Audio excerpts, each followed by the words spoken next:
Halo semua, selamat datang. Pada video kali ini, saya ingin melanjutkan seri Haskell tentang bahasan fungsi. Topik bahasan akan dibahas menjadi 3 bagian, yaitu fungsi, varian fungsi, dan kelas balik paradigma fungsional. Kita mulai dari yang pertama, fungsi. Fungsi secara umum ya, seperti ketahui, kita memiliki barang-barang di rumah kita, seperti sapu atau kipas, segala macam. Mereka mempunyai suatu kegunaan, bukan? Nah, kegunaan itu yang kita manfaatkan untuk memenuhi kebutuhan dalam hidup kita gitu. Namun yang perlu diingat adalah fungsi itu melambangkan sesuatu seperti esensi gitu dari suatu benda itu. Oh, dia bisa mengguna apa dari atas eksistensinya. Nah, bayangkan kita memiliki sebuah pisau dan di kulkas kita tuh ada semangka, ada ikan dan ada bawang gitu. Nah, fungsi di sini adalah kita ingin melakukan apa gitu dengan barang-barang yang ada di kulkas kita. Nah, di sini kita sedang mempunyai pisau. Nah, jadi pisau ini adalah sebuah alat yang mempunyai kegunaan. Nah, kegunaan ini akan bekerja ketika dia memiliki subjek kerja. Contohnya di sini kita memiliki semangka. Nah, semangka ini akan diapakan oleh pisau. Nah, dipotong misalkan. Nah, di sini juga kita memiliki ikan. Nah, dengan pisau kita bisa menghasilkan sebuah sushi. Nah, dan bawang, saat kita memotong bawang kan pedas, jadi membuat kita menangis gitu. Nah, namun dari semua hal di sini, dari entah itu semangka, ikan ataupun bawang, ini memiliki hasil perubahan dari kegunaan sebuah pisau gitu. Namun jika kita hilangkan pisau sejenak, pisau ini menjadi penjelas sebab akibat kenapa kita bisa mendapatkan potongan semangka, sushi, atau membuat kita menangis karena kita memotong bawang sebelumnya. Nah, maka si pisau ini menjadi kunci dari penjelasan sebab akibat ini gitu. Nah, kita lanjut ke contoh berikutnya. Nah, fungsi pada matematika. Jika pada matematika, fungsi itu menjelaskan hubungan antara domain dan kodomain gitu. Nah, domain itu adalah daerah asal dan kodomain itu adalah daerah hasil. Contohnya seperti ini. Misal kita memiliki sebuah nilai asal yaitu -1 gitu. Namun di kodomainnya kenapa dia bisa jadi 0? Nah, ini ada penjelasannya, nggak asal serta-merta gitu dia bisa berubah gitu. Nah, di sini terjadi karena dia memiliki sesuatu hal tertentu. Di sini ada penyebabnya, pasti nggak sembarangan. Nah, sini 0 kenapa 1? Karena ada fungsi fx ini. Jadi fx x plus 1. Ketika kita masukkan -1 ke sini, -1 plus 1, dia akan masukkan 0. Dan begitu juga 0 masukkan ke fungsi fx ini, 0 plus 1 akan 1. Begitu seterusnya dengan 1 dengan 2 gitu. Jika digambarkan, nah sebelum itu garisan di bawah ini yang ke kanan ataupun ke kiri, ini melambangkan wilayah jangkauan dari domain. Sedangkan yang atas bawah itu melambangkan area jangkauan dari kodomain. Nah, misal ketika kita memiliki nilai domain -1 dan kodomain 0, cara menuliskannya itu mulai dari x, itu dari domain dan disambungkan dengan kodomain. Jadi -1,0. Nah, di sini itu bagaimana menitikan seperti ini gitu. Nah, sesuaikan lihat nih ke kanan atau ke kiri, mana ini -1, maaf. Nah, ini. Nah, jadi ini sudah terpenuhi. Namun di atas ke bawah, yang mana dia 0? Nah, di bawah sini. Begitu juga dengan 0. Di mana saat x 0? Di sini. Namun ketika dia domainnya 1, di mana domain 1? Di sini. Nah, jadi dia menyesuaikan lokasinya seperti itu. Ini disebut koordinat. Dia menjelaskan lokasi suatu titik dari suatu ruang ya, diagram seperti ini, diagram Cartesian namanya. Nah, dan ini garis ini disebut garis relasinya itu yang menjelaskan kenapa menggambarkan hubungan domain ke domain ini. Yang biasanya ada tulisan fx x plus 1 di ujung sini, itu menjelaskan bahwa garis ini hasil dari fungsi ini gitu. Nah, dan bisa kita lihat juga secara jelas bahwa fungsi ini menjelaskan keterhubungan dari ini semua yang akan menghasilkan garis ini gitu. Nah, jika teman-teman belajar regresi linier, nah mungkin cukup menjelaskan bahwa suatu variabel yang atas dan bawah ini memiliki suatu hubungan atau tidak. Seperti itu. Ya. Lanjut ke pemrograman. Nah, pemrograman memiliki definisi fungsi sendiri juga. Jadi dia agak berbeda, namun memiliki tujuan yang sama. Yaitu fungsi itu membutuhkan suatu subjek target itu ya, membutuhkan target yang mana parameter untuk mengembalikan suatu nilai dari kombinasi dari penggunaan fungsi terhadap suatu subjek target tersebut gitu. Nah, maka akan menghasilkan nilai kembalian. Nah, tapi kalau dalam pemrograman, fungsi itu adalah komponen ekspresi yang diikat dengan parameter yang mana subjek target tersebut untuk menghasilkan nilai kembalian. Contohnya seperti ini. Ketika saya memiliki fungsi, ini disebut fungsi lambda ya, karena dia suatu fungsi yang tidak punya nama, namun punya parameter dan punya ekspresi. Nah, jadi seperti ini. Ada sebuah fungsi lambda yang menerima parameter x, lalu x ditambahkan 1. Ketika kita aplikasikan dengan minus 1, maka dia akan menghasilkan 0. Jika kita aplikasikan dengan 0, dia akan menghasilkan 1 dan seterusnya. Ini yang saya bilang tadi tentang prediksi fungsi. Jadi ketika kita punya nilai domain 3, kita ingin mengetahui hubungan mana yang sesuai dengan kodomain lain gitu. Nah, fungsi itu yang menjelaskan. Jadi ketika fungsi fx ini tadi kita ingin memprediksi 3, nah kita memiliki fungsi yang menjelaskan hubungan antara kodomain dan domain sebelumnya ini, maka kita bisa mendapatkan nilai 4 ini dengan asumsi kita memiliki kunci kenapa domain dan kodomain ini menghasilkan nilai di sini gitu, bisa menghasilkan ini dari sini. Nah, jawabannya adalah fungsi ini. Nah, makanya untuk memprediksi 3, kita kenapa bisa dapat 4? Karena ya formulasi dari hubungan relasi domain kodomain sebelumnya gitu. Seperti itu.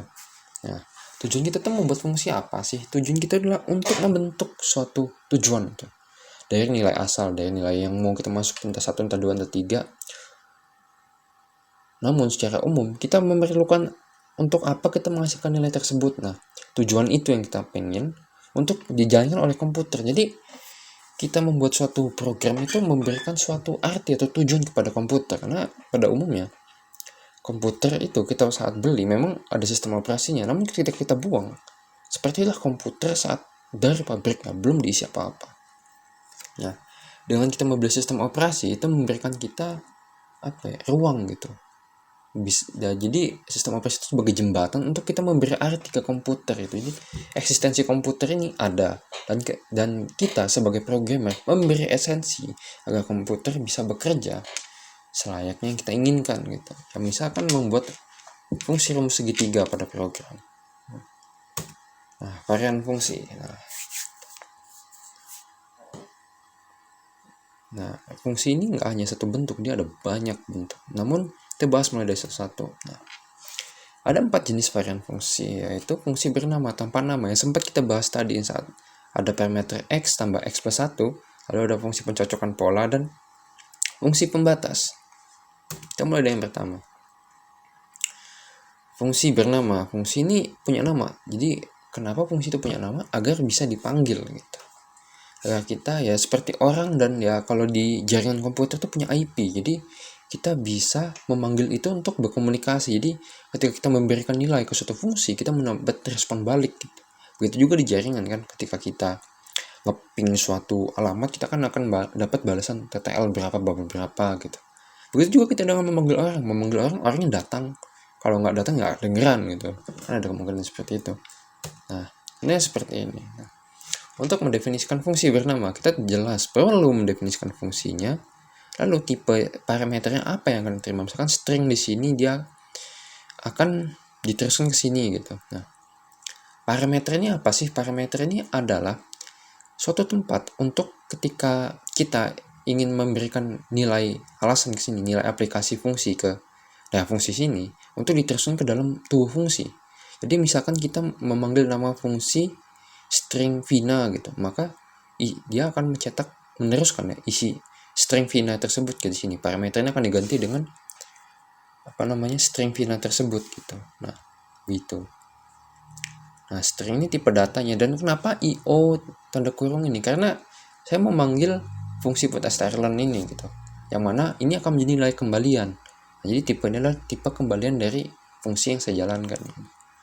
Nah, nama fungsi sudah jelas ya. Ini untuk kita manggil fungsi nanti gitu.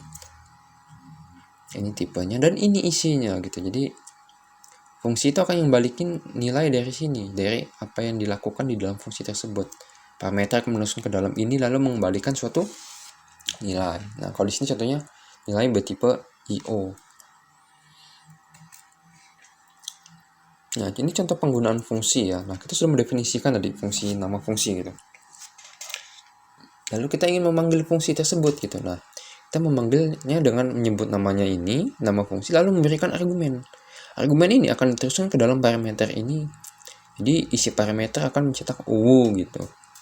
Nah, seperti itu gitu. Jadi ini disubstitusi ya parameter ini dengan argumen fungsi. Seperti itu. Nah, lanjut. Nah, fungsi tanpa nama. Nah, fungsi namanya jadi disebut lambda atau fungsi anonim ya. Karena dia tidak diikat dengan nama, namun bisa ada gitu. Nah, contohnya seperti ini ya. Misalkan ada sebuah fungsi tanpa nama gitu ya. Dia menerima parameter Y dan Y plus 1 di dalamnya sama isi ekspresinya. Jadi ketika diaplikasikan dengan 1, maka Y ini akan diganti dengan 1. Y1 plus 1. Oh, ini salah nih. Maaf. Ini seharusnya 2 bukan 3. Nah, begitu juga dengan ini nih, 3 plus 4. Jadi bacanya gimana nih? Ini agak bingung kan, bisa ke sini bisa ke sini gitu kan. Ini membaca dari kiri gitu. Jadi 3 masuk ke W dan 4 masuk ke V. Jadi 3 tambah 4 7 gitu. Nah, habis itu di sini nih baru si lambda bertugas sebagai argumen dari suatu fungsi map. Nah, fungsi map ini tujuan gunanya untuk memetakan nilai dari 1 2 3 di sini dari sebuah array list lah ini ke dalam suatu fungsi. Jadi 1 ini akan dimasukkan ke sini x plus 1 jadi 1 tambah 1 2 tambah 1 3 tambah 1 4. Nah, seperti itu. Nah, ini fungsi contoh penerapan fungsi lambda sebagai argumen dari suatu fungsi. Nah, fungsi pencocokan pola. Nah, ini agak sedikit membingungkan ya. Pola apa yang dicocokkan dengan suatu nilai gitu. Nah, jika kita menengok ke video sebelumnya tentang algebraic data type, nah, ada suatu tipe data ya yang memiliki banyak tipe data di dalamnya. Jadi dia tuh tipe data yang membungkus tipe data lain. Bahkan tipe data yang berisi tipe data lain. Nah, contohnya gimana? Nah, tonton video sebelumnya. Nah, tapi yang perlu diingatkan, fungsi pencocokan pola ini dia hanya mengembalikan suatu nilai tertentu berdasarkan pola yang dicocokkan olehnya gitu. Jadi ketika ada nilai yang cocok, maka dia akan dikembalikan. Contohnya seperti ini. Kita mempunyai rumus. Nah, di sini kita mempunyai varian Pythagoras yang menerima nilai float dan float. Nah, seperti kita tahu ini kalau di Pythagoras misalnya ini x, y kan. Nah, ini kita mendefinisikan tipenya dulu. Nah, habis itu L segitiga, maksudnya luas segitiga. Dia menerima dua varian yang bertipe float gitu. Dan luas persegi yang menerima float juga. Nah, di sini kita memiliki fungsi matcher atau pencocok gitu ya, yang mana akan mencocokkan tipe-tipe ini ya, produk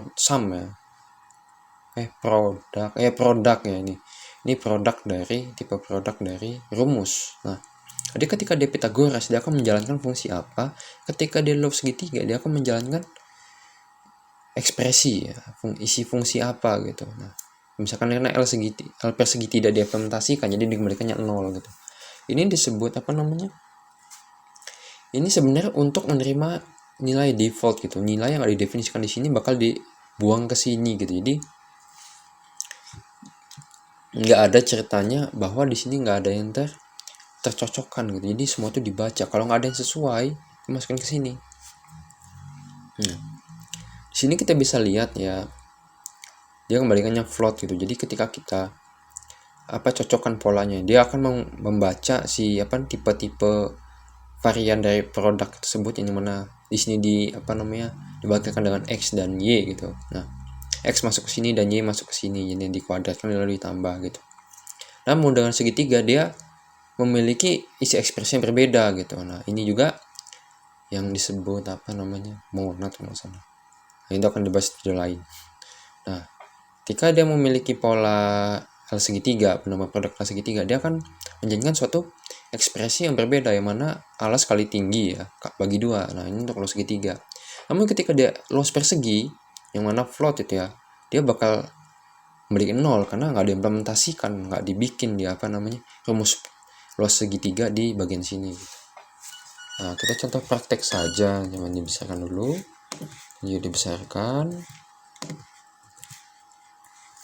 Coba kita lihat masih ada kodenya nggak ya, FPM. Nah, coba kita buka si FPM.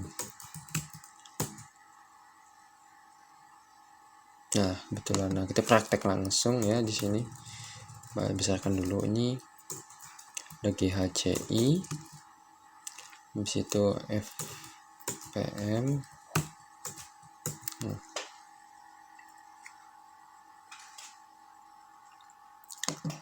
Nah, ini agak lama. Nah, baru muncul lah.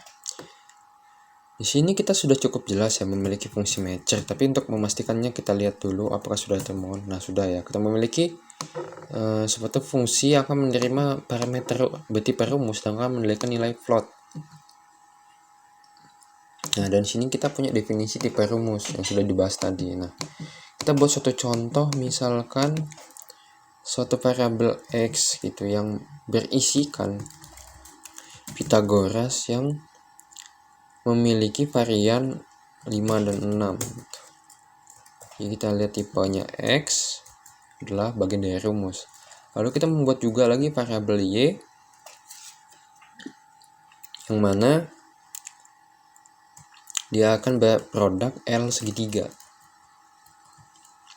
L segitiga 4 dan 2. Lalu kita memiliki Z yang terakhir untuk mengimplementasikan untuk L persegi ya, produk L persegi yang mana 3 dan 2. Nah, lalu kita coba jalankan fungsi matcher. Nah, fungsi matcher ini akan mencocokkan sesuai yang saya bilang tadi gitu. Jadi dia akan menjalankan misalkan produk Pitagoras dengan rumusnya Pitagoras. Lalu L segitiga dengan produknya, dengan ekspresinya yang bersesuaian dengan L segitiga gitu. Nah, contohnya gini, kita L matcher X. Nah, sebelum itu kita prediksi dulu. 5 pangkat 2 hasilnya 25, 6 pangkat 2 hasilnya 36. Nah, ditambah hasilnya berapa tuh? 62 kan. Nah, coba kita mendukun 62 hasilnya apa benar? Oh, 61 salah. Nah, hasilnya 61. Nah, namun apakah si nomor, coba kita pakai yang contoh Y dulu aja, nanti saya mau lakukan eksperimen sedikit. Nah, lalu matcher Y dia akan menjalankan fungsi yang L segitiga ya, karena ini L segitiga yang mana 4 dan 2. Yang mana 4 ini kalau dikali 2. Nah, 2 kali 4 8 bagi 2 4. Nah, benar. Nah, saya ada eksperimen lagi. Bagaimana kalau L segitiga itu disamakan dengan L Pitagoras, apakah dia hasilnya akan sama 61 gitu ya. Maaf, segitiga, astaga. Nah, apakah dia akan sama ketika kita bikin tuh ya dengan Pitagoras 56 dan L segitiga 56, apakah dia akan menghasilkan 61? Tidak ya, karena sudah beda, dan mencocokkannya berdasarkan polanya ini. Jadi pola ini berpengaruh dengan kembalian nilai tersebut. Nah, lalu yang sudah cukup jelas ya, akan hasilnya itu adalah L persegi yang mana didefinisikan di Z. Nah, ini akan hasil 0. Meskipun berapapun karena 0, karena dia nggak dieksekusi. Jadi dia bukan nggak dieksekusi ya, dia tidak memiliki ya para ekspresi yang akan membaca varian dari dia seperti itu. Nah, kita lanjut ke fungsi guard. Nah, fungsi guard ini hampir serupa dengan fungsi pencocokan pola, namun pencocokannya itu berdasarkan keputusan dari suatu nilai itu bernilai true atau enggak dari suatu ekspresi. Jadi misalkan kita punya fungsi seperti ini, kita memiliki fungsi salam. Nah, salam ini dia memiliki tipe integer dan mengembalikan tipe yo. Nah, ini buat ngeprint ini. Nah, ketika salam di jam tertentu, itu pasti punya beda-beda dong dalam kehidupan kita. Misalkan kalau kita dari jam 3 pagi sampai jam 11 siang, mungkin kita bisa nyebutnya selamat pagi, atau 11 sampai jam 4 sore masih bisa diterima selamat siang, dan seterusnya gitu. Nah, jadi apa yang dimaksud dengan berhubungan pada keputusan true dan false? Misal ketika kita ini masukkan salam jam 3, itu akan dicek di sini. Apakah 3 lebih besar sama dengan 0? Benar. Dan 3 apakah lebih kecil pada 11? Benar, maka dia akan mencetak selamat pagi. Nah, kalau misalkan jamnya 25, gimana tuh? Coba di sini cocok. 25 lebih besar pada 0, benar. 25 lebih kecil pada 11, salah. 25 lebih besar pada 11, benar. 25 lebih kecil pada 16, salah. Nah, kenapa? Mungkin ada pertanyaan nih, kenapa sih dan ini kalau ada yang salah nggak bisa? Karena seperti itu. Dan itu dia akan true kondisinya ketika kedua-duanya benar. Lanjut ya, ke jam lebih besar pada 16, benar. Tapi lebih kecil pada lebih kecil pada 19, salah. Lanjut. 25 lebih besar pada 19, benar. Namun apakah jam lebih 25 ya lebih kecil pada 24? Salah. Namun di sini datang anomali ini. Jam yang mana 25 itu lebih besar pada 24, benar. Atau jam lebih kecil pada 0, salah. Namun karena ini operasinya itu atau, maka jika ada nilai yang benar di salah satu atau, dia akan bernilai benar. Maka 25 ketika salam jam 25, ketika jam ini diubah dengan 5, dia akan mencetak tidak selamat. Contohnya seperti itu tuh hanya contoh gitu ya. Bukan berarti kita lewat dari jam 24 itu akan tidak selamat semacamnya. Hanya contoh. Nah, sampai di kilas balik paradigma fungsional. Kita sudah banyak melihat apa sih fungsi dan bagaimana ragamnya fungsi dalam Haskell ya. Nah, namun ada pertanyaan yang mungkin di video pertama itu belum sempat terjawab dengan jelas ya. Apa sih itu definisi fungsional? Bahasa fungsional itu seperti apa? Bagaimana kita mendefinisikannya gitu. Nah, sebelum itu kita definisikan dulu satu pemikiran. Apa itu paradigma? Paradigma merupakan kerangka pikir kita ketika kita menalar sesuatu gitu. Misal kita ingin menalar sesuatu permasalahan, misalkan apakah memotong ayam di tempat tertentu itu tidak boleh gitu. Nah, kalau kita melihat dan asas legal dan asas hukum gitu ya, yang memotong ayam mungkin boleh-boleh saja ya, karena saya bukan orang hukum, jadi asumsikan dalam pandangan awam ya. Namun kalau kita memotong ayam tanpa aturan tertentu sesuai adat tertentu, itu mungkin gak bisa gitu. Nah, paradigma ini yang dimaksud itu sebagai paradigma. Nah, paradigma itu bagaimana menalar, bagaimana kita menalar suatu permasalahan dengan hukum undang-undang gitu, atau menggunakan dengan hukum adat gitu. Nah, seperti itu paradigma. Jadi kerangka pikir ketika kita menalar sesuatu gitu. Nah, bagaimana dengan paradigma fungsional? Nah, karena pada saat awal-awal slide ya, atau di awal-awal slide kita melihat banyak implementasi fungsi itu lebih cenderung dilakukan di dunia matematika gitu ya. Nah, itu wajar karena emang dari situ dunianya. Nah, maka bisa didefinisikan bahwa paradigma fungsional mengungkapkan ide itu maksudnya ketika kita punya permasalahan apa ini buat dengan program gitu, dengan coding gitu. Nah, kita tuh menggunakan pendekatan matematis di fungsi tadi, yang mana si satu input mempunyai satu keluaran yang identik sama, nggak boleh berbeda gitu. Nah, Namun ada pertanyaan yang muncul ketika kita bicara dengan paradigma fungsional. Bagaimana sih kita menentukan suatu bahasa itu bisa dibilang mendukung paradigma fungsional atau tidak? Hanya mentang-mentang dia mempunyai fungsi map, mungkin dia bisa bilang fungsional. Padahal kita juga bisa membuat fungsi map sendiri gitu. Nah, sampai kita pada bagian ini. 4 karakteristik umum yang mendukung paradigma fungsional. Pertama, jaminan fungsi. Nah, ini saya sangat susah ya mencari padanan katanya ya. Namun yang dalam bahasa Inggris disebut verb function gitu, atau fungsi murni. Jaminan fungsi itu maksudnya gimana sih? Nah, ketika ada fungsi X dimasukkan suatu nilai 1, yang mana misalkan X itu X plus 1, kan yang mana X plus 1, kalau X diganti 1, dia akan jadi 1 plus 1 yang akan menghasilkan 2. Nah, hasil 2 tersebut, jika fungsi itu dipanggil terus-menerus banyak apapun, dia akan tetap menghasilkan hasilnya 2 gitu. Mungkin ada di beberapa bahasa ya yang kita kita pakai gitu. Ketika kita mengukur suatu fungsi dengan suatu parameter, dia akan mengembalikan suatu nilai yang awalnya normal sama dengan argumen fungsi itu. Misalkan INC 1 gitu. Namun ketika kita panggil lagi fungsi tersebut, dia akan menambah. Jadi yang tadinya INC itu tadinya kembaliin 1, pas kita panggil lagi kembalinya 2, kembalinya 3, kembalinya terusnya. Nah, itu tidak mendukung shear function. Karena dia yang mana, jadi definisinya gini. Yang mana X harus menghasilkan Y.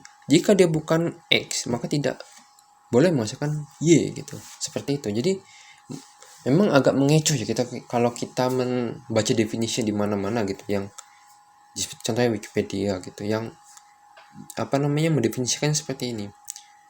Input yang sama akan menghasilkan output yang sama. Ini memang agak ribet gitu ya. Maksudnya mendefinisikannya, apakah kita memasukkan 1 akan hasilnya 1 gitu. Nah, mungkin seperti itu ya, salah satu ke falasi gitu, kesesatan untuk memahaminya gitu. Nah, terus yang kedua, imutabilitas. Nah, imutabilitas itu apa sih? Nah, habis itu fungsi order tinggi dan rekursi. Nah, nggak saya bahas satu-satu, saya akan bahas di halaman selanjutnya. Fungsi murni yang dimaksud adalah setiap nilai yang masuk, yang sama tentunya, akan menghasilkan keluaran yang sama. Contohnya seperti ini. Jika masukannya itu bernilai X, maka hasilnya akan Y. Jika bukan X, maka bukan Y keluarannya. Contohnya seperti ini jika digambarkan. Ketika kita memasukkan fungsi fx yang menghasilkan Y, maka X dimasukkan akan menghasilkan Y. Jika Y dimasukkan ke fungsi ini, maka dia akan menghasilkan Z. Maksudnya nilai baru yang nggak akan sama dengan X. Gitu. Ya, seperti itu. Jadi kalau dalam bentuk numerik atau dalam bentuk angka seperti ini. Ketika kita memiliki fungsi fx, x plus 1 yang akan menghasilkan domain ini, kita masukin 0 ke sini. Jadi 0 tambah 1, 1. Dan 1 kita masukkan ke fungsi ini, yang mana akan menjadi 1 plus 1 yang akan menghasilkan 2. Nah, jadi nilai ini adalah setiap inputan yang berbeda akan menghasilkan outputan yang berbeda. Itu. Jadi seperti itu.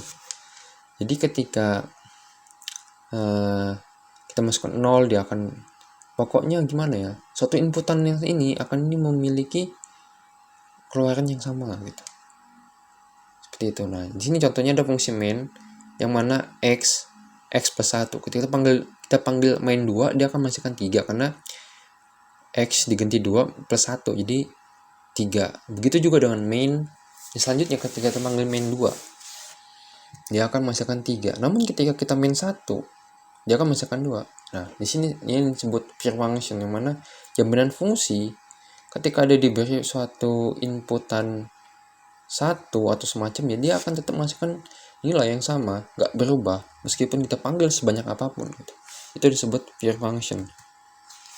Nah, di sini agak merepotkan sebenarnya. Imutabilitas, referensial transparency menyatakan bahwa nilai yang tadi deklarasi variabel yang sudah kita buat itu nggak bisa diubah nilainya. Nah, ini mungkin agak mengherankan. Bagaimana kita mendapatkan nilai baru yang kita inginkan gitu, kalau kita nggak bisa merubah variabel? Nah, contohnya seperti ini. Jika kita ingin merubah variabel dari suatu variabel immutable, kita harus membuat fungsi yang akan merubah nilai merubah nilai tersebut sesuai dengan yang kita inginkan. Tapi merubah itu bukan berarti kita merubah variabel lama dengan nilai baru. Contohnya seperti ini. Saya memiliki variabel t yang berisi 0 dan saya memiliki fungsi x plus 1. Nah, bagaimana saya ingin mendapatkan 2 dan bagaimana saya ingin mendapatkan nilai semacamnya gitu. Nah, kita membuat fungsi yang akan membangkitkan nilai baru dari inputan tertentu. Contohnya, saya punya misalkan S nih, fungsi S. Saya ingin punya nilai 1 dari T. Caranya bagaimana?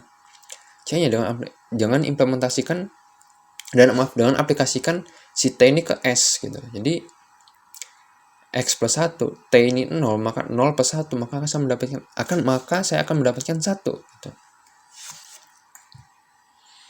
Ya, seperti itu. Nah, jadi untuk mendapatkan perubahan nilai, kita tuh perlu membuat fungsi yang untuk bukan merubah nilai yang lama, tapi membangkitkan nilai yang baru gitu. Ya, contohnya seperti kita ingin mendapatkan 2, fungsi S ini kita panggil 2 kali gitu. Jadi ST, maka akan mendapatkan 2. Nah, saya praktekkan aja langsung ya. Jadi misalkan T sama dengan 0 gitu. Dan kita ingin karena tadi kan udah basi itu kan X plus 1, kita coba pengen SS gitu. Yang mana ini akan menerima nilai X saja, yang mana X plus 2 gitu.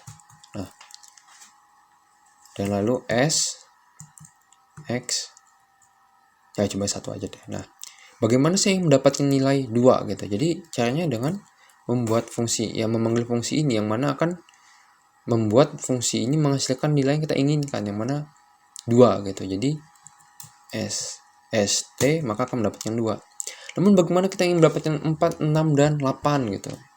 Jangan kan 2 kali gitu. T maka akan mendapatkan 8 gitu. Seperti itu. Ini contohnya yang cukup sering dilihat sama kita ya. Jika kawan-kawan mengeksplorasi tentang Peano aksiom, kalian akan ketemu gitu semacam seperti ini gitu. Nah, kita lanjut ke fungsi orde tinggi dan fungsi kelas pertama. Nah, ini yang sering terdengar itu. Namun artinya apa sih? Nah, fungsi orde tinggi itu secara sederhana adalah sebuah fungsi itu bisa menjadi argumen atau menjadi argumen untuk ke dalam satu fungsi atau menjadi nilai kembalian dari satu fungsi. Jadi suatu fungsi melahirkan fungsi lain. Sedangkan fungsi kelas pertama ini adalah fungsi itu berlaku seperti nilai. Seperti tadi contoh di fungsi lambda, yang mana fungsi lambda itu bisa kayak variabel, bisa disimpan di suatu nilai atau bahkan menjadi argumen dari fungsi lain gitu. Contohnya seperti ini, fungsi kelas utama gitu ya, first class function gitu. Jadi fungsi ini bisa menjadi suatu unit kayak suatu nilai gitu. Suatu, kalau dalam bahasa yang agak tinggi sedikit itu disebut regex atau reducible expression. Namun di sini si fungsi itu dianggap sebagai non-regex, yang mana dia unit seperti kayak 0, 1, 2, yang mana dia sudah bukan regex lagi karena dia sudah tidak bisa direduksi menjadi sesuatu lagi gitu. Jadi fungsi diasumsikan sebagai unit nilai gitu. Nah, contohnya memanggilnya seperti ini, seperti yang tadi. S0 dia akan bakal diteruskan ke fungsi ini, seterusnya gitu. Jadi ada S0 menghasilkan 2 gitu. Nah, kita contoh ke selanjutnya, fungsi orde tinggi. Nah, fungsi orde tinggi ini si fungsi itu memerlukan parameter yang berupa fungsi juga. Jadi dia memerlukan sebuah fungsi untuk menjadi argumen di dalamnya. Nah, caranya bagaimana? Nah, untuk menuliskan suatu parameter yang menginginkan tipe fungsi, nah maka ditulis kurung seperti ini. Integer ini melambangkan parameter fungsi yang akan parameter fungsi yang akan dimasukkan ke dalam fungsi ini gitu, yang bakal menjadi argumennya. Dan integer ini akan menjadi tipe data nilai kembalian fungsi yang akan menjadi argumen dari fungsi ini juga gitu. Jadi ini seperti ini nih. Jadi kita bisa menaruh fungsi lambda x plus 1 ke dalam sini dengan suatu tipe integer biasa dan akan mengembalikan integer. Contohnya seperti ini.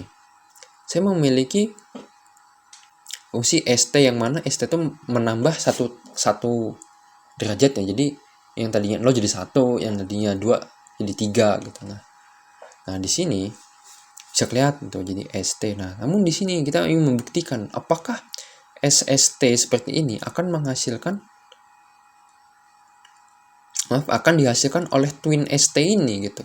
Yang mana twin st itu bekerja twin yang mana f ini adalah fungsi dan x ini adalah integer, maka si fx ini masuk sini sebagai fungsi ya. Jadi dia bisa memanggil bisa mengeksekusi dirinya di sini gitu. Jadi fx nah ini mengeksekusi fx lalu dieksekusi lagi hasilnya. Apakah ini hasilnya akan sama dengan ini? Tentunya sama gitu. Coba kita buktikan. Nah, kita sudah punya T dan SST gitu. Nah, cuman contoh di sini agak beda. Twin ini singkatan dari twice invocation. Twice invocation saya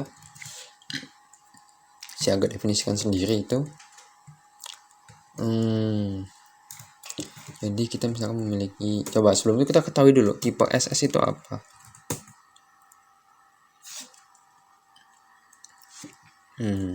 Belum ada definisi. Coba kita eksperimen. Soalnya kenapa saya perlu mengetahui tipe? Karena pada GHCI dan pada GHC itu menginferensi tipe seperti ini agak berbeda gitu. Jadi akan lebih mudah kalau kita menggunakan GHC. Nah, kita coba close, kita coba vim fhos hs. Nah, sudah seperti ini. Di sini kita load fhos hs. Nah, sini dulu. Nah, kita memiliki T, memiliki S sebagai fungsi ini dan twin. Nah, contoh aplikasinya gimana? Misalkan kita ST gitu, dia akan menghasilkan 1. Karena S tadi itu dia isinya adalah menerima parameter X dan X menambahkan X plus 1 gitu ke dalamnya. Lalu kita memiliki twin. Twin ini berarti yang tadi saya bilang twice invocation yang mana dia akan menjalankan fungsi X 2 kali dengan masukan yaitu parameter X yang mana tipenya integer.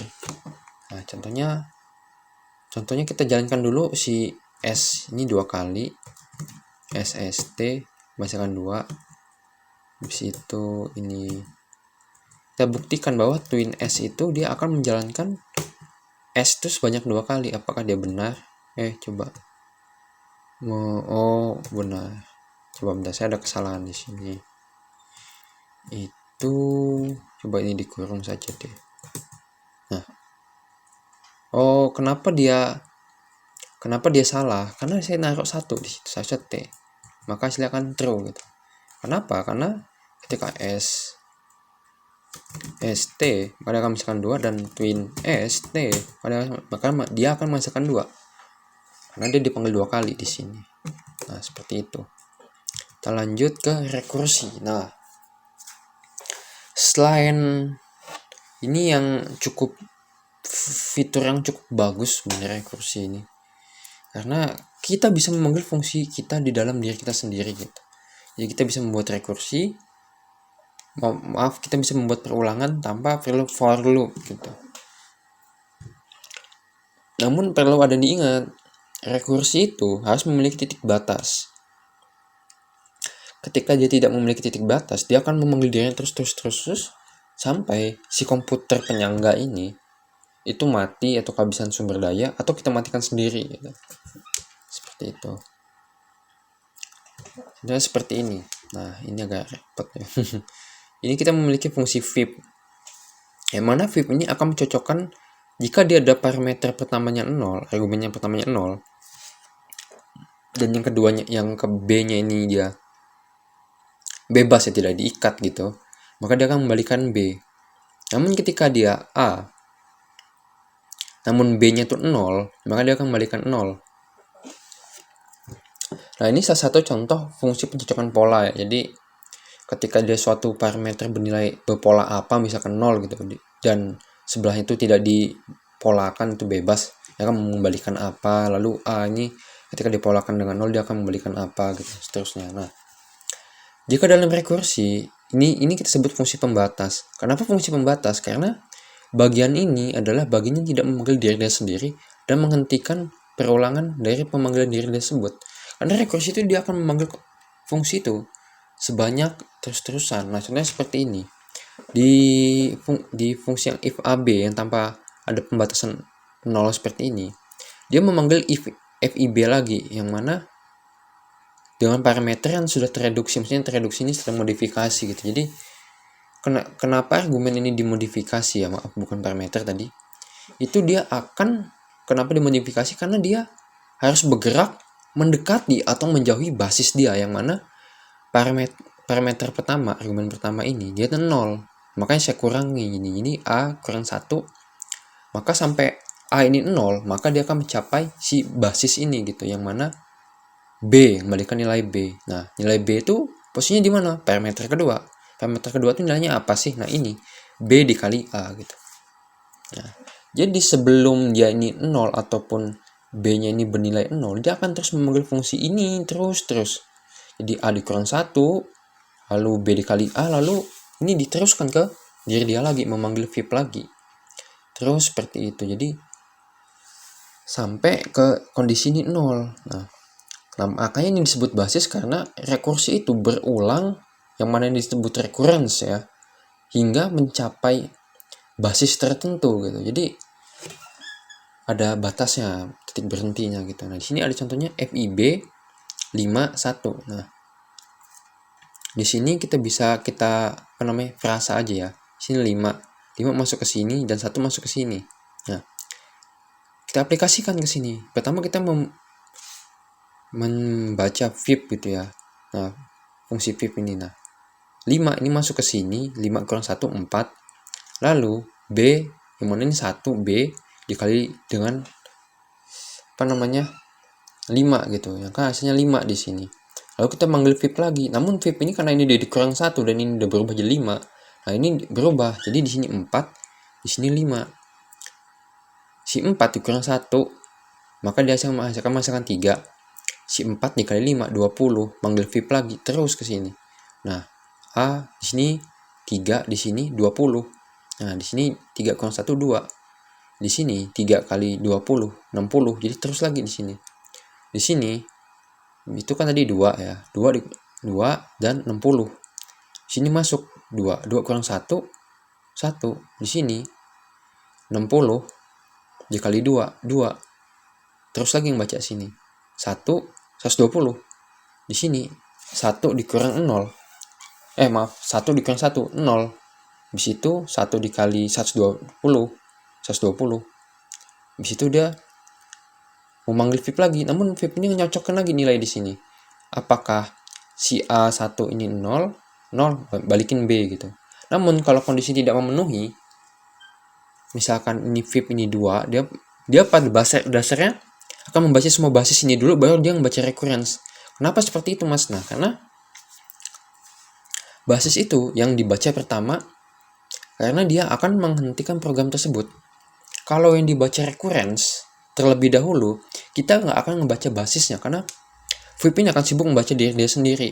Makanya urutan ini penting ya, karena basis ini sebagai penghenti dan VIP ini sebagai penjalan gitu. Kalau VIP yang di atas, dia akan jalan-jalan terus, membeli diri dia sendiri tanpa membaca basisnya.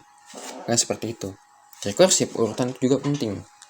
Nah, sekian video dari saya. Ini cukup panjang dan maaf jika saya cukup terbata-bata dan susah gitu bicara, karena juga video yang cukup panjang. Sekian dari saya. Terima kasih telah menonton.